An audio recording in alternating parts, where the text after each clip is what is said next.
안녕하세요. 핫10의 강동석입니다. 1월의 마지막 거래일 뉴욕과 유럽 증시는 하락 마감했습니다. 유로존의 디플레이션 우려가 더해진 가운데 기업들의 실적 부진도 이어졌습니다. 연준이 100억 달러 추가 테이퍼링을 하겠다는 결정한 여파로 신흥국의 통화 가치에 대한 하락에 대한 우려, 또 중국 경기 둔화에 대한 우려도 지표로 확인할 수 있었는데요. 오늘 원달러 환율이 장중 한때 10원 가까이 오르면서 1,080원을 터치하기도 했습니다. 2월 첫 번째 거래일 오전장이 진행되고 있습니다. 먼저 시황센터부터 확인하고 돌아오겠습니다. 안녕하십니까, 김동현입니다. 우리 코스피 지수가 미국 FOMC 추가 테이퍼링 조치 발표 이후 하락하고 있습니다. 국내 증시가 설 연휴 기간 휴식기를 보내는 동안 미국, 일본을 비롯한 선진국 증시와 신흥국 주요 증시는 FOMC의 추가 테이퍼링 조치와 신흥국 금융 위기 여파로 급락했죠. 그 영향으로도 우리 지수 힘을 쓰지 못하는 모습인데요. 현재 코스피 지수 확인해 보겠습니다. 현재 우리 코스피 지수는 전거래일보다 11.36포인트 하락한 1929.79포인트로 거래를 하고 있습니다. 자, 이어서 코스피 수급도 살펴보겠습니다. 개인과 기관이 각각 469억 원, 625억 원 순매수하고 있고요. 외국인만 1,000억 원 넘게 매도하는 모습을 보여주고 있습니다. 이어서 코스닥 시황도 살펴보겠습니다. 코스닥 지수는 기관의 매도 공세에 하락 출발했지만 낙폭을 줄이면서 오르락 내리락 하는 모습을 보여주고 있는데요. 현재 코스닥 지수도 확인해 보시죠.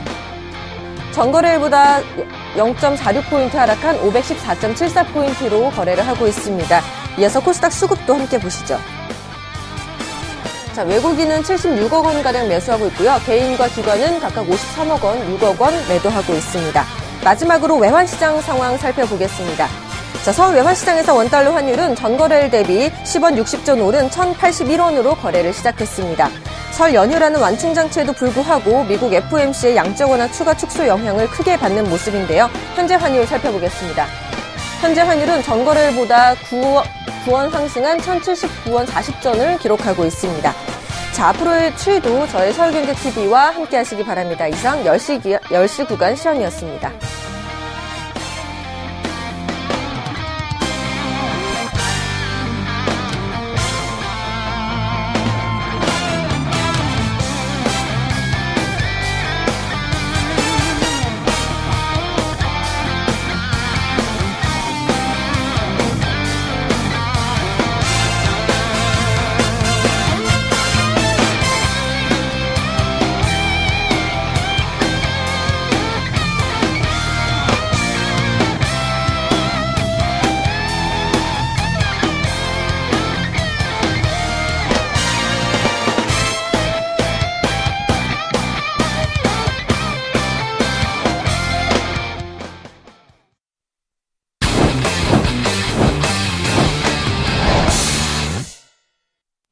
이어서 이 시각 주요 뉴스입니다.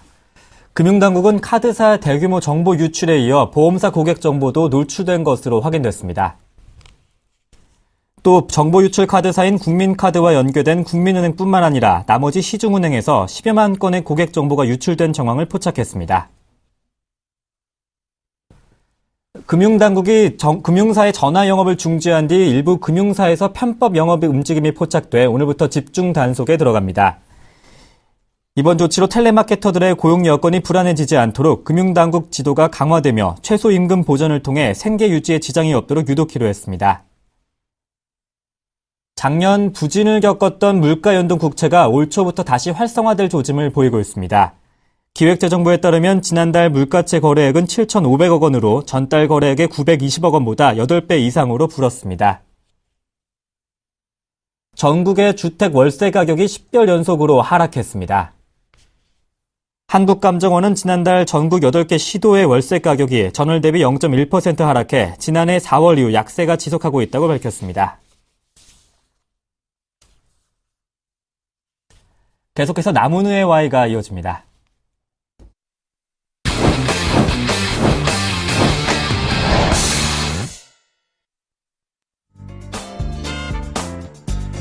안녕하십니까. 남은우의 10시 Y 이슈 Y입니다. 방금 전에도 봤는데요. 또 그당새 또 나타났네요. 우리 휴일 동안에 계속 이제 미국의 이 테이퍼링 추가 확대에 대한 내용이 나오면서 글로벌 증시가 좀 많이 떨어지고 했었는데 그 영향을 받아서 우리나라 지수도 현재는 좀 떨어지고 있죠. 한 10포인트 가량 떨어지고 있는데 그렇다면 이 내용에서 우리가 짚어봐야 될 내용하고 우리 앞으로 어떻게 대응을 해야 되는지에 대해서 가르쳐 드리려고 나왔습니다. 오늘은 미국 양적 완화 추가 축소, 한국 증시는 그리고 우리의 대응 전략은 어떤가에 대한 이야기를 꺼내도록 하겠습니다. 일단요, 오늘 우리 그 미국 시장이나 그 글로벌 시장이 굉장히 지난 우리 휴일 동안 많이 떨어졌거든요. 근데 우리나라 시장 지금 11포인트대로 해서 1930이잖아요. 굉장히 강하다고 생각을 좀 느끼지 못하십니까? 굉장히 강한 겁니다. 얘는요, 이제는 더 이상 눌러도 누를 자리가 없다. 이제 이 한계치라는 게 있잖아요. 아무리 눌러도 더 이상 누를 수 없는 이 한계치에 거의 왔다. 이렇게 판단해도 될 것 같습니다. 그렇기 때문에 지금부터는요, 굉장히 의미 있는 지수들이 앞으로 행진이 나타나지 않을까. 이렇게 먼저 전망해 드리고요. 한 개씩 또 특징적인 부분과 우리가 꼭 알아야 될 거, 이것만 좀 짧게 설명해 드리도록 하겠습니다. 첫 번째요. 미국이 이제 양적 완화를 이제 추가 100억 달러씩, 월 100억 달러니까 이제 750억 달러에서 650억 달러로 축소가 된 부분이죠. 그 결정을 했고요. 그런데 이 통상이 지난번에 이제 우리가 작년에 6월 달 아닙니까? 그죠? 그때 테이퍼링 하겠다고 해가지고요. 이때는 어디에서? 인도와 인도네시아 이쪽에서 막 갑자기 환율이 급등하고 이랬잖아요. 그러면서 그때 나타났던 현상은 뭐냐면 미국의 금리가 상승했어요. 국채금리가 상승했었거든요. 근데 이번에는 테이퍼링을 100억 달러 추가를 한다 그랬는데 오히려 금리가 떨어졌어요. 이게 무슨 소릴까요? 미국의 경제에 대한 회복의 확신이 아직까지 없다는 거죠. 그러면 경제 회복에 대한 확신이 있으면 신흥국들의 자금이 어디로? 그냥 본국으로 들어가겠죠. 근데 회복의 자신감이 없으니까 금리가 못 올라가거든요. 그러니까 그 돈이 빠져나와가지고 미국으로 다 들어가기에는 뭔가 게으름직한 거예요. 지금의 상황이 바로 그런 것이라는 거거든요. 그렇기 때문에 이번에는 작년에 6월 달에 나타났던 테이퍼링이 나타났던 이야기가 이슈가 시장에 보였던 이러한 점들하고 현재는 금리가 상승하지 못하고 오히려 하락하더라. 이 부분은요, 이번 시장에서 우리가 이해해야 될 가장 핵심적인 내용이 될 수가 있겠습니다. 그런데 여튼요, 미국의 금리가 오히려 떨어졌다는 것은 무엇을 의미하냐면 아까 미국의 경기가 확신이 안 선다는 거잖아요. 경기가 확신이 안 서면 어떤 현상이 일어나겠어요? 미국이 상반기에도 투자가 줄어들 수밖에 없다는 거죠. 투자가 줄어들 수밖에 없다. 그러면 상대적으로 미국하고의 관계에서 무역 적자에 있는 나라들은요, 미국이 투자도 안 해. 그리고 미국의 확신이 없다면 소비도 많이 늘어나지 않을 거고, 그럴 경우에 나타나는 현상 뭐예요? 대미 무역 적자거든요. 올해 더 힘들어질 수밖에 없어요. 그럼 대표적인 나라가 어느 나라에? 아르헨티나, 브라질, 터키 이런 나라들이요, 대미 무역 적자 폭이 굉장히 큰 나라들이죠. 우리나라는 반대고요. 그렇죠? 그러니까 그 나라들이 현재 안 좋다고 하는데 좀 더 안 좋아질 가능성이 있네요. 여기에 대한 신규적인 리스크는 더욱더 조금 부각될 수 있다. 이렇게 봐야 되겠습니다. 첫 번째 내용은 테이퍼링을 추가 실시했지만 어떻게 됐다고요? 금리가 떨어졌다. 미국 경제에 대한 확신이 아직 서지 않는다. 그렇다면 앞으로 100억 달러씩 계속 축소를 할 수 있느냐? 그건 아닐 수도 있다. 이렇게 볼 수도 있겠습니다. 자, 그렇다면 이 한국 증시의 핵심적인 부분이 뭘까요? 여기 미국의 이 테이퍼링의 부분이 첫 번째는요. 자, 이거 뭘 생각해 보자고요. 글로벌 그레이트 로테이션이라고 제가 작년 이맘때인 것 같습니다. 주식 승천이나 대박 플러스를 통해서 글로벌 그레이트 로테이션이라는 거를 한번 말씀해 드렸는데, 이거는 뭐냐면 자산이 어떻게 분배되느냐의 부분입니다. 즉 뭐냐면 위험 자산이냐, 우리가 일반적으로 쉽게 한번 설명해 드리면 위험한데 소위 말해서 뭐냐, 돈 아니면 뭐에 승부를 거는 거냐. 안 그러면 나는 항상 개걸로만 가겠다. 이렇게 가는 투자 방법이 두 개가 있단 말이죠. 이거를요, 다른 말로 표현하면 우리 예금은 항상 안전하잖아요. 근데 주식 투자는 위험해요. 그리고 펀드라는 걸 처음 가입해 보신 분들은, 어떤 분들은 이 1년이 지났는데도 이게 돈이 불어나 있는 게 아니라 마이너스가 나 있으면 화들짝 놀래가지고 깜짝 놀래, 나 이거 두 번 다시 안 해 하시는 분들 많은 거죠. 마찬가지로 크게 나누면 두 가지인데요. 실물자산 빼고요. 부동산이나 금 같은 이런 거 빼고, 금융자산에서는 채권과 주식인데, 채권은 뭐예요? 항상 이자가 붙는 게임이죠. 특별한 경우가 없다면, 물론 부도가 나면 이자를 못 받을 수가 있겠지만, 채권은요, 이자를 받아가는 게임이란 말이죠. 항상 장부 가치가 이렇게 계속 증가되는 게 채권이고, 주식은 들락날락 하죠. 그만큼 들락날락 하는 것이기 때문에 이익도 크게 또 우리가 요구를 하는 부분이거든요. 자, 이 두 자산의 규모가 어떻게 바뀌느냐. 그리고 어느 쪽으로 채권이 몰리고 어느 쪽으로 주식이 몰리느냐. 글로벌 통째로 짰을 때 이게 바로 글로벌 로테이션입니다. 그러면 그레이트 로테이션인데 이 자금이 즉 시장의 위험 자산에 뿌려져 있던 전 세계 우리 한국에도 외국인들이 들어와서 채권 사는 사람이 있고 주식 사는 사람이 있죠. 이 자금의 분배가 과연 채권으로 전반 글로벌 자산에서 채권으로 많이 가느냐 아니면 주식으로 많이 가느냐 굉장히 중요하거든요. 왜 그러냐 보세요. 만약에 나는 안정적인 이자를 받는 게 더 좋아. 그럼 채권 쪽으로 돈이 다 몰려가면 주식의 자금들은 줄어들겠죠. 자금이 줄어들면 주식을 살 수 있는 여력도 줄어들 수밖에 없잖아요. 그러면 주가는 떨어지는 거예요. 바로 이거죠. 그래서 채권이냐, 즉 위험 자산이 아닌 무위험 자산에 투자하는 비중이 커지느냐, 아니면 위험 자산에 투자하는 비중이 커지느냐가 가장 중요한 부분이에요. 그럼 글로벌의 이 경기가 자체가 리스크가 굉장히 커진다면 무위험 자산에 많이 가겠죠. 신흥국이 잘못하면 부도 난데 막 미국 경기도 너무 안 좋아 이렇다면 이자는 나는 받고 지내야지 하는 쪽으로 돈이 많이 몰려갈 것이고 아니야 이래도 일어날 수 있을 것이야 하면 어떻게 해요? 그러면 얘들 리스크 때문에 가격이 많이 떨어졌잖아요. 가격 메리트가 있으니까 나는 이쪽으로 가서 수익을 좀 많이 내볼 거야 하는 이 흐름이 나타날 것이라는 거죠. 그리고 지금의 상황은요. 이제부터 글로벌 로테이션이 그레이트 로테이션이 본격적으로 어느 쪽이 일어나느냐 여기에 대한 관심이 시장이 굉장히 많았거든요. 그래서 혹시 채권 쪽으로 몰리지 않을까 이런 생각을 했었는데 전혀 그게 아니에요. 지금의 상황은 그대로 팽팽하게 유지가 되고 있는 상황이죠. 물론 리스크가 더 커지게 된다면 채권 쪽으로 몰릴 수는 있겠지만 지금은 팽팽한 상황이다. 그러니까 우리는 봤을 때 아직도 무위험 자산, 위험 자산, 특히 주식과 채권의 어떤 줄다리기는요 어느 한쪽이 승부가 난 것이 아니라 팽팽하게 가고 있다. 요거 하나 기억해 두시자고요. 그럼 그 안에서 이제 업그레이딩이냐 리밸런싱이냐는 이야기를 가지고 올게요. 요거는 이제 펀드를 운영하는 사람들, 매니지먼트 하는 사람들의 어떤 용어인데 업그레이딩은요 판 자체를 바꾸는 거예요. 리밸런싱은 판 안에서 비중을 조절하는 거거든요. 자, 우리나라는요 신기하게도요 유럽에서 우리나라 투자할 때 하고 미국에서 우리나라를 투자할 때 서로 다른 시장으로 바라보고 있다는 겁니다. 유럽에서는 우리나라를 뭘로 본다? 선진국으로 본다. 근데 미국에서는 어느 나라로 본다? 신흥국으로 봐요.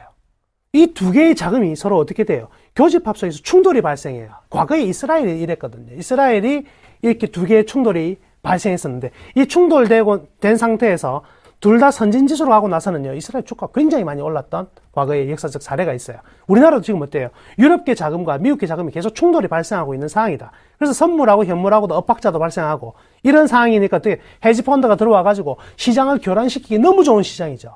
그래서 우리나라만큼요 이 외국인들 들어와 장난치기 좋은 시장은요 전 세계에 아마 없을 겁니다.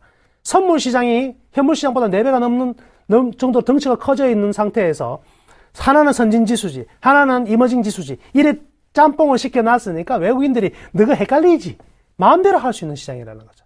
여기에서 이제 계속 노림이 되는데 결국 이제 이 리밸런싱 한국에 빠져나가가지고 과연 어디로 가느냐. 자, 미국의 경우를 볼게요.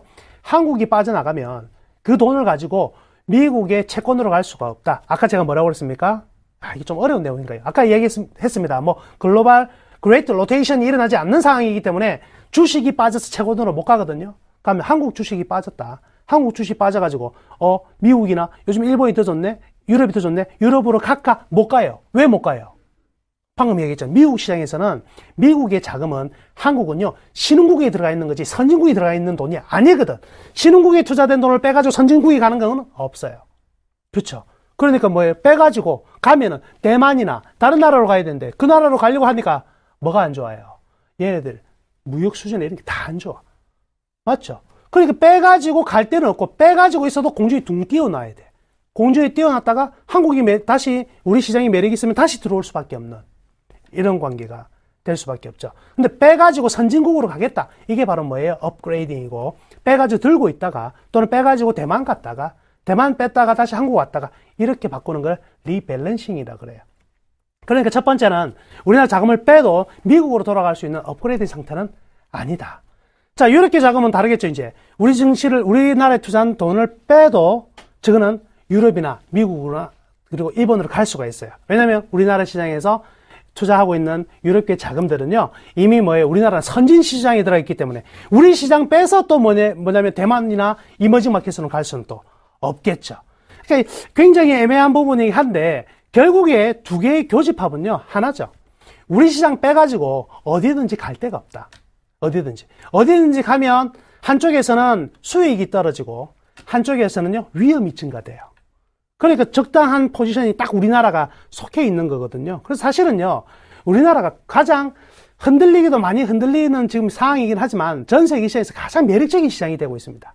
이 부분에서는 아직까지 전부 다 변화가 일어나지 않고 있으니까 큰 틀에 대해서는 전혀 걱정을 안 하셔도 된다 이렇게 말씀해 드릴게요.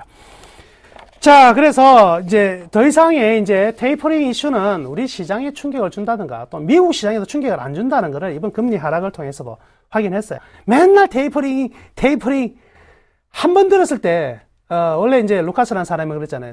시장은 사람들은요 합리적 기대를 하고 있기 때문에 우리가 예측하지 못한 부분에서 뻥 하는 이슈가 나와야지만 사람들은 변화가 생기고 경제 충격도 생기고 경제 충격 완화도 생긴다 그랬는데 이미 다 작전을 다 짜놨단 말이죠. 앞으로 테이퍼링이 이렇게 될 것이다. 작전을 다 짰기 때문에 지금부터는 테이퍼링 이슈는 우리 시장에 별로 영향이 없다. 새로운 거 들고 나와야 돼. 새로운 거 들고 나와가지고 갑자기 예를 들어서 저 우주에서 이상한 해성에 날아가서 지구를 향해 돌진한다. 뭐 이런 게 나와야 되지. 안 그러면 시장은 리스크가 없습니다. 자, 그러면 여기에 이 차트 한번 볼게요. 지금 이 다우 지수인데요. 다우 지수가 지금 떨어져가지고 15,698 있죠. 자, 기술적 분석의 아버지라고 하는 그랜빌의 투자 전략 보면 이동평균선 하나밖에 안 쓰거든요. 그 이동평균선이 201선이에요. 201선 하나 쓰면 요 놈이 여기까지 거의 근처에 와 있어요. 여기까지. 요거 확인하고 싶은 거죠.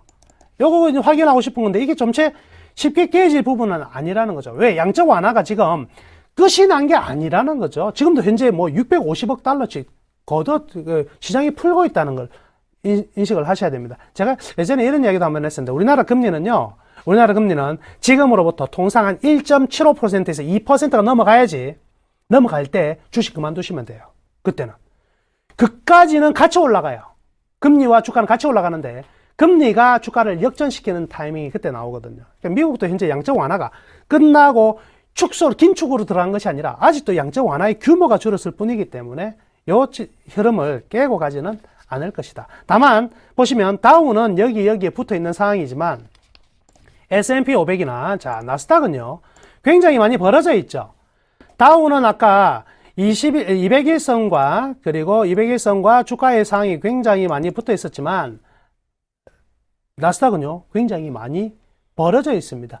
이거는 이제 두 가지가 되겠네요. 하나는 현재 경기와는 다른 기술주의 흐름들로 달려가고 있다는 것이 될 것이고 또 하나는요 요것 또한 가격의 부담이 될 수 있는 부분이 있겠습니다. 그래서 오히려 지금의 미국 상황을 보면 몇몇 종목이 자 승자 독식의 게임이 계속 이루어지고 있는데 기술주 측면에서는 몇 종목들은 계속 안정적이다. 그럼 미국의 기술주들이 대표적인 게 뭐예요?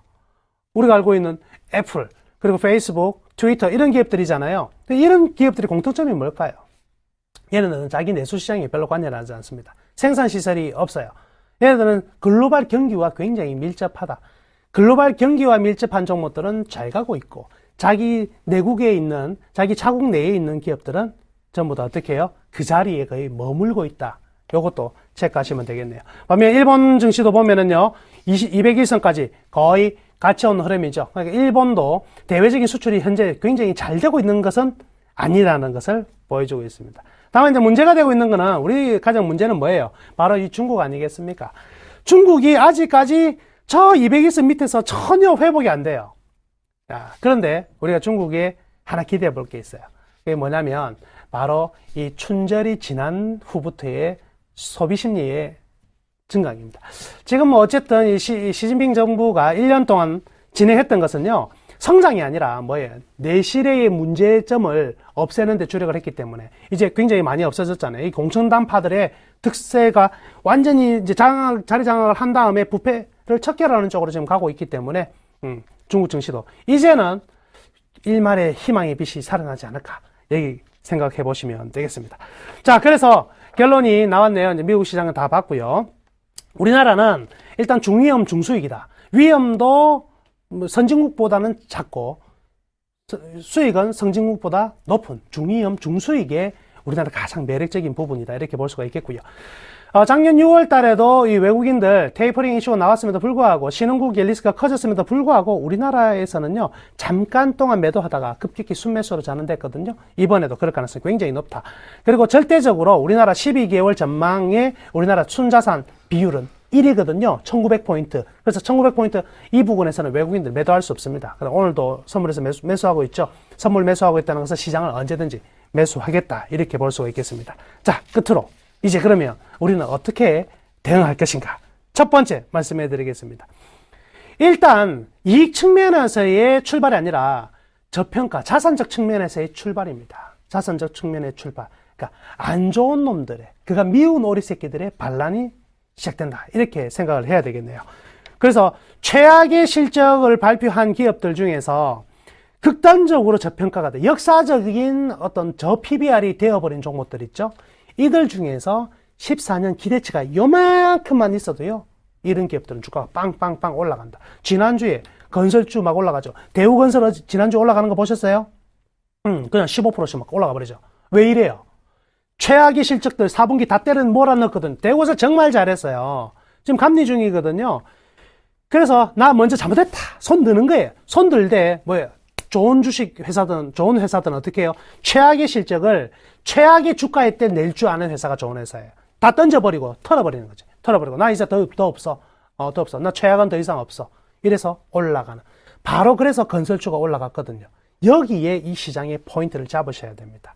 환율 때문에 그냥 절대 못 가라고 1년 내도록 떠들었던 현대자동차, 기아차 주가가 요즘 어때요? 절대 안 떨어지죠. 절대 안 떨어진다. 왜? 최악의 경우를 다 내버렸기 때문에 이제부터는 올라갈 수밖에 없는 환경이 아닌가, 이렇게 볼 수가 있겠습니다. 그래서 최악의 실적 발표를 내고 나서 주가가 극단적으로, 역사적인 극단적으로 저 PBR로 들어가는 종목 중에 14년 희망이 있는 종목들에 관심을 가지자. 가면 이렇게 둥그스름하게 얘기하는 거예요. 그래서 뭐 어쩌라고 좀 상세하게 말 좀 해봐, 이러실 분이 계셔가지고 딱 집어드리겠습니다. 업종 첫 번째 자동차, 방금 말씀해드리고, 두 번째 조선입니다. 조선 업종이 아무리 안 좋았대도 14년은 13년보다 안 좋을 수가 없습니다. 근데 주가는 제자리죠. 건설 역시 최악의 국면 터닝 됐습니다. 저가 수주 받아가지고 조선이나 건설이나 전부 다 2010년도에 저가 수주 받은 게 지금 전부 다 눈탱이가 돼가지고 아이고 나중에 이거거든요. 그런데 13년에 훌훌 털어버렸죠. 4분기 뭐 잠재 손실 다 넣어버렸거든요. 이런 부분에서 부각될 수 있고, 또 금융주들, 야, 우리나라 금융지주, 특히 뭐 은행주 같은 경우는 이렇게 시장 대비 저평가 있는 구간이 별로 없었어요. 금융주. 그리고요, 요거는 작년에도 성장을 했는데 올해도 다시 한번 성장을 더 할 수 있는 업종인데, 이 통신업종들 여기까지 가요. 자, 이 5인방은 이번 지금 타이밍에서 가장 반등이 나온다면 빠르게 나올 수 있는 거. 그리고요, 업종 소재 산업재해군들에서 업종 대표 1등주만 공략을 하십시오. 그렇다고 해서 종목들 이런 거 막 하니까 막 늘어놓지 마시고 딱 선두만, 최고의 대장주만 지금 가지고 있으면 뭐가 나온다? 지수 반등이 나온다. 이거 하나 기억하시면 되겠습니다. 자, 오전 10시 와인을 마치겠고요. 2시 20분에 여러분들 특징주를 가지고 다시 찾아뵙겠습니다. 감사합니다.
네, 안녕하십니까. 김선영 멘토입니다.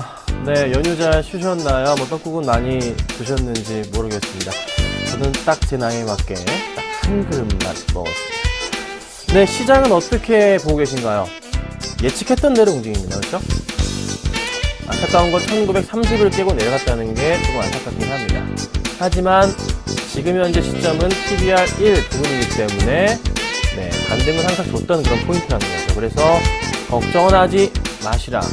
다 힘듭니다. 모두 다 힘든 거예요. 그러니까 이 시점에서 모든 종목이 다 하향 평준화가 되고 있는 것이 사실이라는 거죠. 그래서 이 포인트 기억하시고요. 너무 걱정 마시고 다시 반등을 위한 어떤 종목군, 뭐 레버리지 전략도 나쁘진 않겠다 계속 제가 말씀드리고 있잖아요. 그런 포인트 노리시고 대응하신다면 좋은 기회가 되지 않을까라는 판단입니다. 자, 우리나라 외환 보유액이 얼마입니까? 3,500억 달러가 넘어갑니다. 350조가 넘는 아르헨티나요. 이제 빚 갚으면 제로입니다. 없죠? 당연히 좋은 흐름입니다. 경상수지 어떻게 되고 있죠? 아르헨티나 적자, 우리나라 적자라는 거죠. 계속적으로 좋아져요. 일본도 경상수지 적자입니다, 여러분.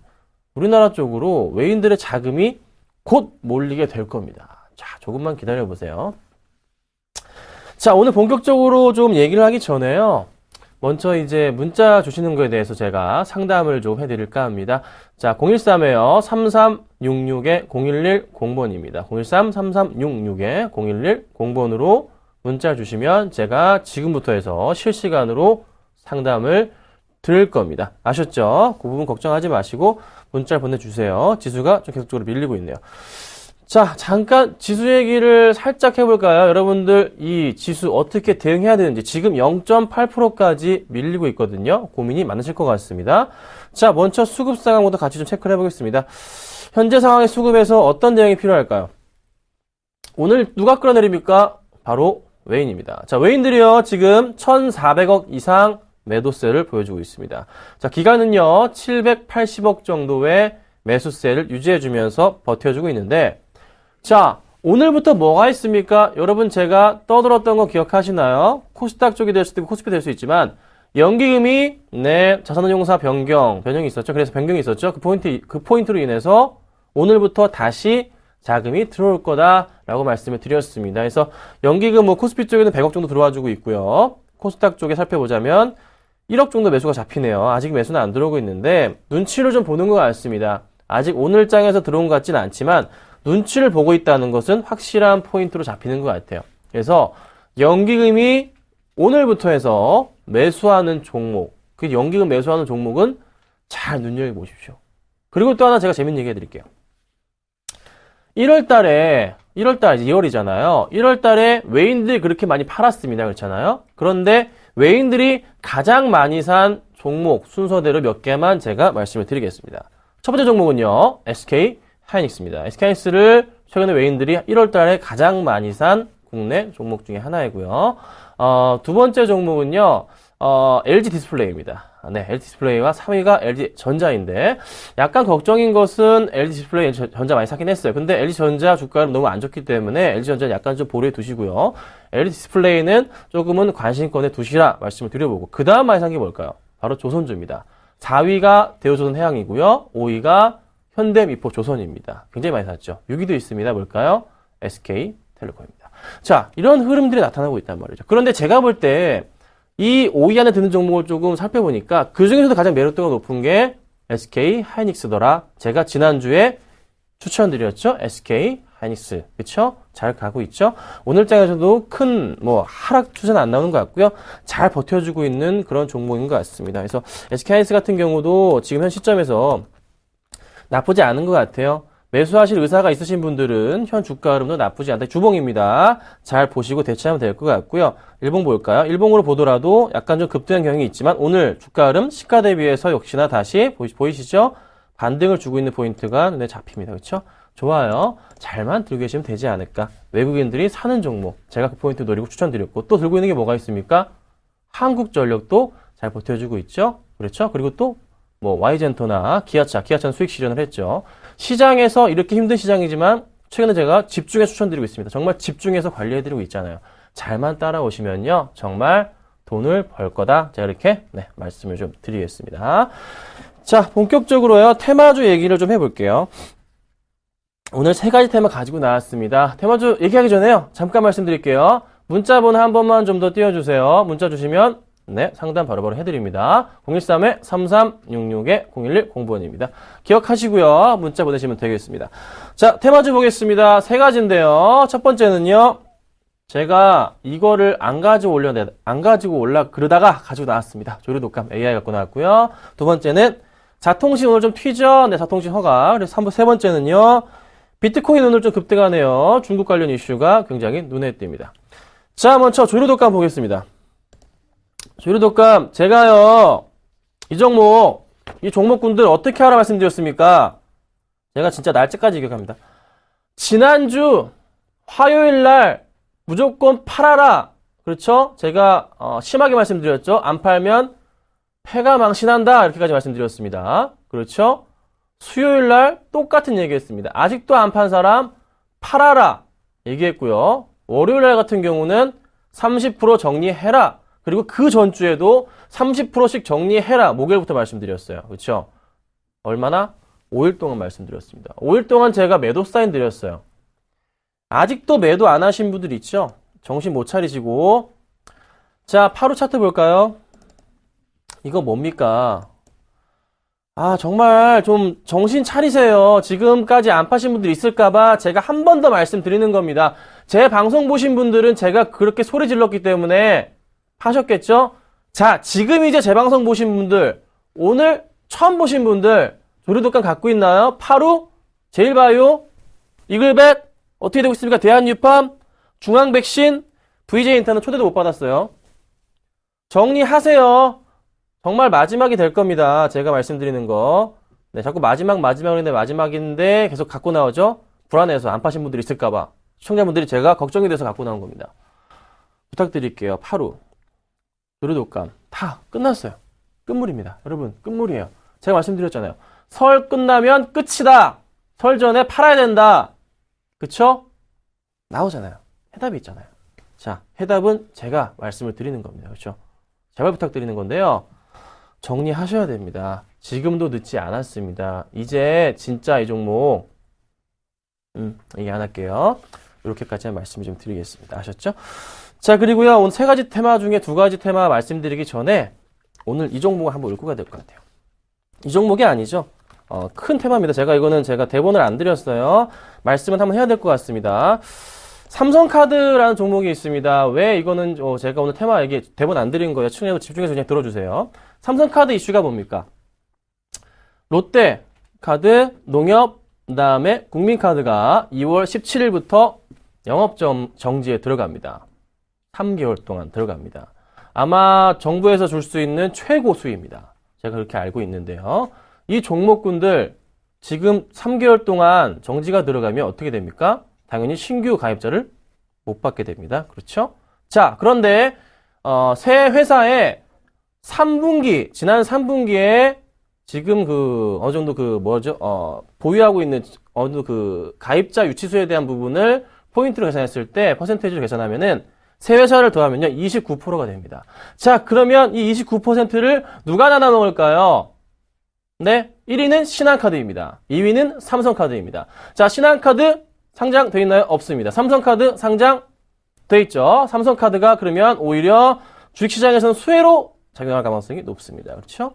그럼 1분기 실적, 2월 달부터 들어가잖아요. 2월, 3월에서 한 달 반 먹고요. 3분기 때도 2분기 때도 한 달 반 딱 들어갑니다. 실적에. 자, 그렇다면은 주가 흐름이 어느 정도 바닥을 치면서 이제 반등이 나올 경우엔 삼성카드를 노려봐야 되겠죠. 그 포인트를 기억하시라고 제가 갑자기 좀 생각이 나서 말씀을 좀 드려봤어요. 네, 문자 감사합니다. 문자 굉장히 많이 왔네요. 맞죠?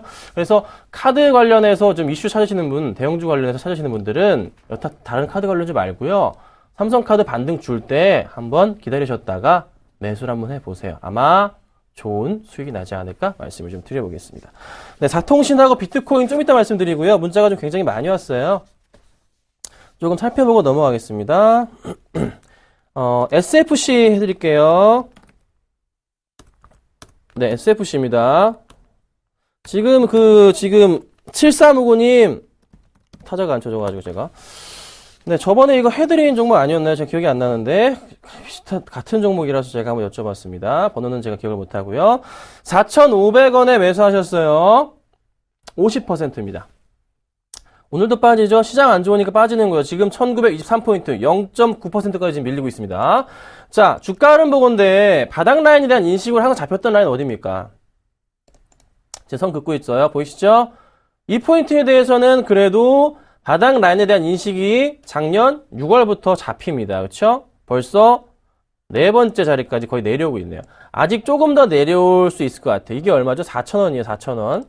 그러면 4,000원 찍고서 반등을 주기 시작하면 얘가 어디까지 갑니까? 그래도 한 번씩 쭉쭉 올라가는 흐름 나오잖아요. 못 가도 4,500원까지 갔던 기억이 있어요. 이 포인트에서는. 차트상의 흐름으로 보건데 그럼 그 포인트를 조금 보시고서 기다려 봐야 되지 않을까라는 조금 판단이 섭니다. 지금 당장 매도할 건 아닌 것 같고요. 기다려 보시고요. 실적 부분도 한번 체크해 보자면요. 실적 부분에서 약간 걸리는 부분이 있나요? 좀 분기로 보겠습니다. 분기로 살펴볼게요. 자, 3분기 때 실적이 그렇게 좋지는 않아요. 그리고 또 보니까 영업이익도 나쁘지 않네요. 최소한 당기순이익 부분 대충 평균으로 따졌을 때 10억 정도가 잡힙니다. 자, 그러면 다시 연간으로 살펴봐서 당기순이익 10억 계산했을 때 지금 딱 살펴보면은 약간 모자랄 수도 있을 것 같아요. 한 46억 정도? 잘 나온다면 50억까지 나올까요? 그럼 작년이랑 실적이 거의 비슷해지는 실적. 약간 마음에 안 드네요. 그런데 아까 분기로 보니까 작년 12월 4분기 실적이 적자였거든요. 이번에 어떻게 나올지 모르겠습니다. 좀 살펴봐야 되겠지만 영업이익 부분하고 당기순이익 부분 뭐 다 매출액 따져봤을 때 작년보다는 조금 높거나 비슷한 수준이 될 것 같아요. 그럼 수급적인 부분 살펴볼까요? 있나요, 이 종목? 들어오네요. 자, 수급은 굉장히 많이 들어옵니다. 보니까 좋네요, 수급이. 좋아요, 괜찮아요. 가져가셔야 될 것 같습니다. 제가 말씀드릴까요? 이거 요렇게 될 겁니다. 깨더라도 4,000원 깨고 난 이후에 다시 반등 줄 때 4,000원 깰 때부터는 매수하세요. 추가 매수하셔야 됩니다. 아셨죠? 깨고 나서 반등 주면서 상승적으로 전환된다면 지금 단가를 낮추셔가지고 4,000원, 2,300원 잡으시면 돼요. 그렇죠? 그 포인트 보시면 되는 거예요. 아셨죠? 홀딩 의견 드리겠습니다. 자, S맥이 왔어요. 보겠습니다. 자, 8274님 S맥 해드립니다. SMEC. 네. 6,530원입니다. 비중 30%. 약간 조금 차트 흐름이 마음에 안 들어요. 좋은 차트 흐름은 아니에요. 네. 왜 그런 말씀 드리냐면요. 고점 라인에 대한 부분에 조금 맞아 떨어지면서 주가가 밑으로 깨지잖아요. 이렇게 깨지잖아요. 그쵸? 이게 굉장히 좀 중요한 포인트 중에 하나인데, 이런 그림이 좀 나타나고 있잖아요. 그쵸? 거의 맞아 떨어지는. 이런 그림은 가장 조금 안 좋은 추세. 그러니까, 밑에 바닥 라인 잡아드리자면, 이런 그림이 좀 바닥 라인 잡히거든요. 그럼 이제, 밑에서 올라갔다 내려갔다가, 올라갔다 내려갔다, 올라갔다가, 또 내려갔다가, 또 올라갔다가, 또 내려갔다가, 요런 이제 그림이 보통 잡히는 그림입니다. 근데 여기서 22선 라인 자체가 조금 바뀌면서 주가가 다시 올라가고 있어요. 그러면 오늘 사실 더 빠지면 안 되고, 다시 여기서 상승적으로 이번 주부터 해서 올라가는 추세가 나와줘야 됩니다. 이 포인트가 나오지 않으면 조금 많이 힘들어지는 게 사실이에요. 가능한지 여부를 좀 체크해 보겠습니다. 먼저 1,000억이 넘는데요. 시가총액이. 수급 들어온지 보겠습니다. 자, 수급 물량은 많지가 않습니다. 하지만 팔고 나가지도 않네요. 다 팔고 나서 다시 들어오는 듯한 느낌이 좀 보이고요. 좀 더 자세하게 지금 확인이 힘들기 때문에 그렇게 한 말씀 드립니다. 하지만 기타 법인적 물량 자체가 그렇게 썩 마음에 들지는 않네요. 자, 실적 보겠습니다. 실적으로 매력도가 있는지 한번 체크해 보겠습니다. 실적 보니까 매출액이 좀 많이 떨어져요. 자, 매출액이 좀 좋아야 되는데, 기본적으로는. 그리고 영업이익 부분도 상당히 많이 저조합니다. 당기순이익 부분도 좀 넘어가긴 했는데, 이거 너무 이 정도 가지고 택도 없죠? 점수로 따져드릴게요. 50점 아래입니다. 투자할 가치가 없어 보이네요. 비중 줄여주시고요. 만약에 이번 주 안으로 다시 올려놔야 됩니다. 무조건 올려놔야 돼요. 만약에 이 종목 5,500원 깨고 내려가면 골치가 아파질 수가 있습니다. 5,500원 깨고 내려가면요.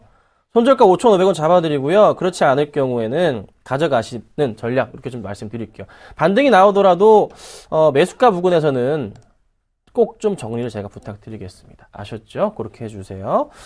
자, 그 다음입니다. 캠트로닉스입니다. 네. 자, 캠트로닉스 무선 충전 테마 삼성 갤럭시 S5의 또 수혜주이기도 한 아주 좋은 종목입니다. 자, 근데 주가 흐름이 굉장히 많이 밀립니다. 자, 4분기 실적 퍼펙트합니다. 아주 좋습니다. 1분기 엄청납니다. 2분기 어마어마합니다. 아셨죠? 자, 실적은 정말 좋아요. 그런데 주목을 좀 못 받고 있어요. 주목을 못 받고 있다고요. 주가 흐름이 이렇게 밀리고 있는데요. 지금 전 저점 바닥 라인까지 밀려 내려왔어요. 그쵸? 이 포인트까지 내려왔습니다. 항상 바닥이라고 인식이 됐던 작년 7월부터 해서 좀 인식이 됐던 라인이 2만원이었는데 2만원 깰 때마다 반등을 줬는데 다시 새로운 저점을 그려줍니다. 좀 지수 영향을 좀 받았던 것 같은데요. 포인트로 말씀드릴 수 있는 것은요. 실적 대비해서 너무나 저평가되어 있다는 거, 그거 말씀드릴 수가 있습니다. 네, 이 종목에 대해서는 저랑 같이 이제 멘토 활동하고 있는 정동욱 멘토가 저랑 같이 하고 있죠. 정동욱 멘토가 기업 방문 여러 번 갔다 온 종목입니다. 그래서 장기적인 플랜으로 보셔도 되는 종목이기 때문에 좀 들고 가시고, 이미 조금 2만원대시잖아요. 22,600원이신데 이 포인트에 대해서 요 정도 매수를 하셨잖아요. 걱정하지 마십시오. 들고 가세요. 이 종목 어차피 1년 농사하려고 가져가는 종목입니다. 실적이 정말 좋습니다. 올해 실적이 진짜 엄청나게 좋아요. 이미 수주 받은 것만 해도 아셨죠? 더 좋은 건 있는데 그건 차마 방송에서 말씀을 못 드리겠습니다. 아셨죠? 네, 괜찮으니까요. 너무 걱정 마시고 굳이 매도보다는 오히려 지금 타이밍 같은 경우는 추가 매수를 하셔야 될 것 같아요. 네, 추가 매수 강력 권고 사인 드리도록 하겠습니다. 아셨죠? 걱정하지 마세요. 자, 그 다음 보겠습니다. 솔브레인 볼게요. 자, 솔브레인 46,100원 매수하셨어요. 살펴보겠습니다. 요 라인 때 잡으셨는데 언제 잡으셨는지는 잘 모르겠습니다. 하지만 이 포인트가 일단 눈에 보이네요. 자, 20% 7355님 상담해드리고 있습니다. 자, 솔브레인 실적에 대한 기대감이 굉장히 좀 큰 종목 중에 하나입니다. 그렇죠? 자, 단기순이익 부분도 어느 정도 좀 양호한 흐름이 나타날 것으로 판단이 되고 있고, 단순 계산했을 때도 작년 실적 넘어가는 거 맞고요. 영업이익도 마찬가지로 그런 흐름이 나타나줍니다. 매출액도 마찬가지로 단순 계산했을 때 그 흐름이 나타나줍니다. 근데 뭐가 문제입니까? 외인들의 매도세 자체가 조금 문제인 거죠. 외인들의 매도세가 최근 들어서 조금 이게 많은 물량이 계속적으로 나와주고 있어요. 수급이 들어오긴 하는데 다시 또 도로 뱉어내고 있는 흐름. 하지만 제가 주목하고 있는 것은 그래도 기관들이 다시 조금 매수 가담하는 듯한 흐름이 좀 눈에 잡힙니다. 이 포인트가 조금 나오기 있기 때문에 지금의 하락폭에서 다시 조금은 그래도 상승 쪽으로의 전환 가능성이 있지 않나라는 판단이에요. 큰 그림으로 볼게요. 큰 그림으로 보자면 지금 항상 차트 큰 그림 보자면 2009년부터 해서 그래도 조금 바닥 라인에 대한 인식이 잡히는 이런 구간대 자체가 요 포인트거든요. 이 라인을 거의 타워간다 말씀을 드릴 수가 있는데요. 이때도 좀 악재가 있었죠. 큰 악재가 없는 이상은. 지금도 약간 조금 신흥국 우려감이 있는 부분인데, 어쨌든 간에 이 큰 흐름에서 깨질 때마다 다시 반등을 줬던 기억이 있기 때문에, 지금 상황에서는 오히려 조금 장기적인 플랜으로 보건데, 매수를 해야 되는 타이밍인 것 같아요. 그렇죠? 그래서 너무 걱정은 마시고, 이 종목도 반등이 올 때 조금 매수를 하셔서, 추가 매수하셔서, 가져가 보자. 이렇게 조금 제가 의견을 드려보도록 하겠습니다. 자, 문자가 굉장히 많이 오는데요. 제가 문자 상담은 여기까지 해드릴게요. 지금 지수 상황 말씀드려보겠습니다. 1% 이상 밀리네요. 1921포인트 지금 가리키고 있습니다. 자, 바로 다음 테마 보겠습니다. 짧게 보겠습니다. 사통신 테마예요. 사통신 테마인데요. 지금 콤텍 시스템, KDC, 서화정통신 등이 좀 흐름이 굉장히 양호하죠. 잠깐 볼까요? 전부 다 좋은 흐름을 좀 보여주고 있습니다. 이슈는 뭐 다들 아시는 이슈입니다. 굳이 제가 말씀을 좀 안 드릴 거지만, 사통신 테마들 다 좋은데, 지금 흐름에서 주가 흐름을 보건데, 이제서야 조금 시작한 흐름이 나옵니다. 약간 조금 그 부분이 저는 좀 불안감이긴 해요. 주가 흐름이 최근에 꾸준하게 잘 올라가는 듯 했지만, 너무 급등한 건 이제 저 처음인데, 이 흐름이 과연 얼마나 지속될지에 대한 여부, 약간은 조금 지켜봐야 될 것 같습니다. 매수하기에는 조금 리스크가 있는 것 같아요. 오히려 지금은, 네, 매도할 수 있는 타이밍, 수익 실현할 수 있는 타이밍이 아닌가라고 판단이 됩니다. 오늘 아니면 내일이요. 그래서 그 포인트 판단하시고 오늘 수익이 나신 분들은 비중을 좀 축소해보자 이렇게 의견 드리겠습니다. 자, 그 다음 테마는요. 비트코인 테마인데요. 네, 중국에서 다시 이제 거래를 한다 그러죠. 그래서 오늘 제이시연이 거의 상한가 가까이 지금 튀어 올라가네요. 14% 이상 튀어 올라갑니다. 자, 그런데요. 비트코인 테마 저는 정부 정책 대응 분명히 또 한 번 나올 거란 판단입니다. 이건요. 저 같은 경우도 들어가기 쉽지가 않은 경우예요. 따라하기 쉽지가 않아요. 그러니까 요거는 약간 조금 멀리 하셨으면 좋겠어요. 그러니까 요거를 이렇게 던지세요. 아셨죠? 요거는 하지 마세요. 그 테마주 시장 끝납니다. 거의 막바지예요. 지금 말씀드리는 계속 거의 막바지입니다. 아셨죠? 요거 조심하셔야 됩니다. 비트코인은요, 관망하자. 이렇게 제가 해서 좀 의견을 좀 드려보려고 제가 가지고 나와봤습니다. 자, 테마주 약간 얘기를 해봤고요. 차트민주 종목들 좀 말씀 좀 드려볼게요. 지금 한국전력과 건설화학과 SK하이닉스를 지금 가지고 있거든요. 먼저 한국전력부터 좀 AS 해드릴게요. 자, 오늘 0.1% 빠집니다. 굳이 AS 해야 될까요? 걱정하지 마세요. 가져가시면 되죠. 그렇죠? 경기 방어도 성향까지 아주 좋은, 아주 굿 타이밍에 매수했습니다. 수익 중에 있습니다. 가져가도록 하겠습니다. 자, 그 다음 건설화학입니다. 거래량이 좀 없는 건 사실입니다. 하지만 제가 반등을 노리고 있는 그런 종목이죠. 한번 크게 올라갈 타이밍 조만간에 발생할 겁니다. 걱정 마시고요. 이 종목은 추가 매수 가능 의견까지 제가 드려보도록 하겠습니다. 자, 그 다음 SK하이닉스입니다. SK하이닉스도요, 매수가가요, 37,750원입니다. 37,750원에 매수했는데요. 지금 37,700원, 650원 왔다 갔다 하네요. 100원 빠졌습니다. 50원, 100원 빠지고 있어요. 걱정이 되시나요, 여러분? 지수가 1% 빠지고 있습니다. 네, 최근에 제 종목들의 모습입니다. 정말 좋죠? 걱정하지 마시고 종목도 가져갑니다. 꼭 좀 수익 내드릴 테니까요. 걱정 마시고 따라주시고요. 추가 매수 가능 의견 드리도록 하겠습니다. 아셨죠? 자, 오늘의 추천주는요, 이 종목입니다. 포스코 ICT를 오늘 가지고 나왔습니다. 자, LED 업황 살아납니다. 그쵸? 포스코 ICT 초대를 조금 못 받고 있습니다. 좀 늦어요, 초대가.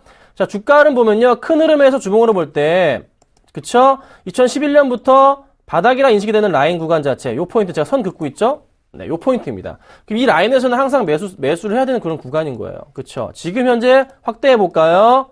지워보겠습니다. 보이시죠? 완전 그 라인이에요. 아까 라인 이렇게 그렸잖아요.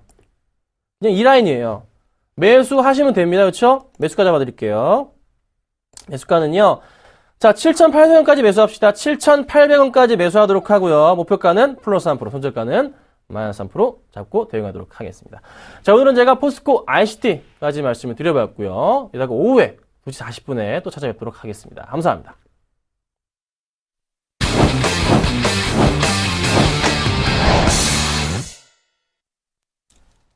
외국인이 현물에서 1,600억 원 넘게 매도하면서 지수는 1,920선이 다시 한번 위협받고 있습니다. 원달러 환율은 10원 급등하면서 1,080원선 흐름을 나타내고 있네요. 환율 변동성까지 체크하셔야겠습니다. 2월 3일 핫텐이었습니다. 내일 뵙겠습니다. 고맙습니다.